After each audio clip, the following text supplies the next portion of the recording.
Bukele refuses to return mistakenly deported migrant amid deepening US-El Salvador alliance. As legal and diplomatic tension rise, El Salvador's President Bukele stands firm against US court orders to return a mistakenly deported man, Kilmar Abrego Garcia, highlighting a complex convergence of immigration, international law, and human rights.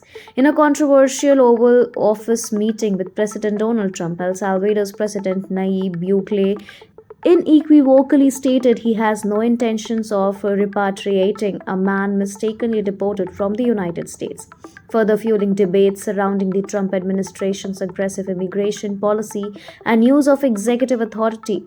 The meeting, which took place at the White House on Monday, was part of a broader discussion on joint security initiative, trade tariffs, and Bitcoin adoption.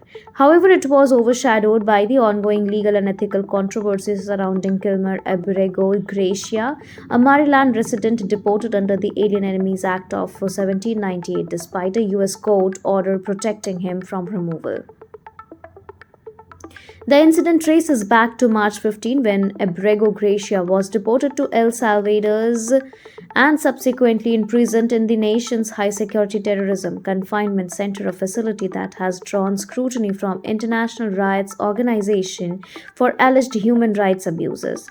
This transfer occurred amid the Trump administration's broader effort to remove hundreds of individuals, mostly Venezuelans, by invoking a centuries-old wartime statute.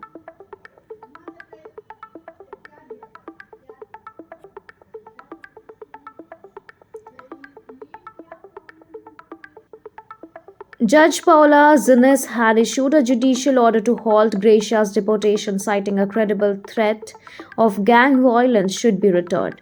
The U.S. Supreme Court later upheld her directive instructing the administration to facilitate and effectuate Gracia's return, though it noted that the term effectuate was ambiguous and potentially beyond judicial reach. The controversy surrounding Abrego Garcia has now become emblematic of the clash between executive power and judicial oversight. Rights groups argue that the administration's action constitute an egregious violation of the court authority and international norms. Legal scholars contend that the refusal to comply with federal court orders erodes the foundational checks and balances the U.S. Constitution.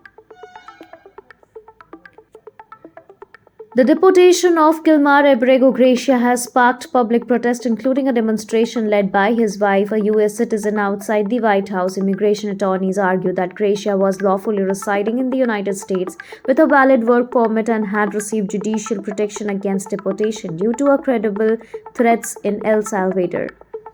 Despite mounting domestic and international criticism, Trump's administration remains resolute. Secretary of State Marco Rubio described the Trump-Bukele partnership as an example of security and prosperity in our hemisphere. On Saturday, 10 more individuals labeled as gang members were deported to El Salvador, further escalating the debate.